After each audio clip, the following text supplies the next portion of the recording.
เจอค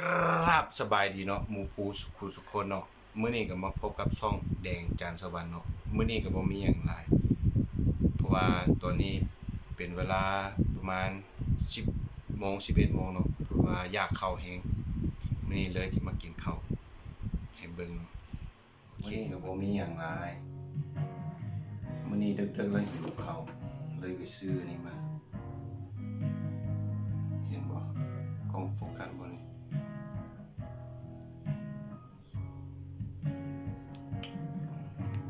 ฉันนั้นมันก็เป็นมาเด้อกินข้าวแล้วนะ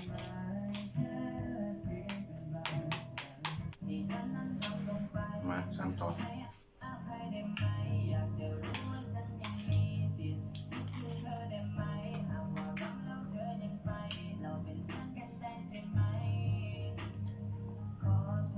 หมูเปื่อยนะ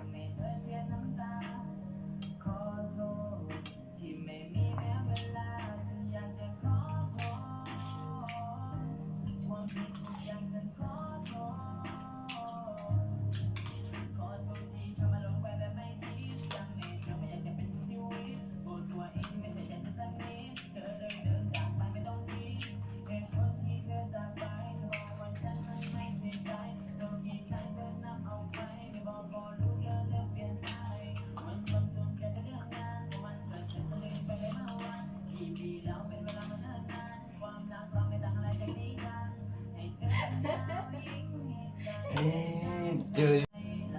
เอาเมื่อกี้มีคนมาจอบเบิ่งเนาะมันคือที่อยากกินข้าวเนาะเอาไปเบิ่งมันไปนอนแล้วเนาะอีหมามันมารักซ้อมเบิ่งเฮาเนาะมันคือที่อยากกินเฮาไปบ้าน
มาสุดท้าย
ฮ้อน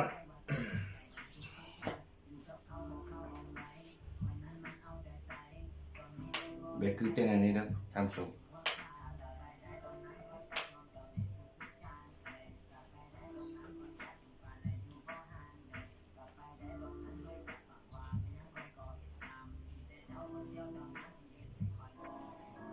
กาจบไปเป็นที่เยี่ยมห้อยเนาะกับคลิปกินข้าวรอบดึกเนาะใครมักก็อย่าลืมกดไลค์กดแชร์กด Subscribe ให้เด้ออย่าลืมกดติดตามให้เด้อท่านผู้ชมเนาะใครมักก็กดใครบ่มักก็กดเข้าใจบ่เข้าใจบ่เห็นบ่ผมอย่างนี้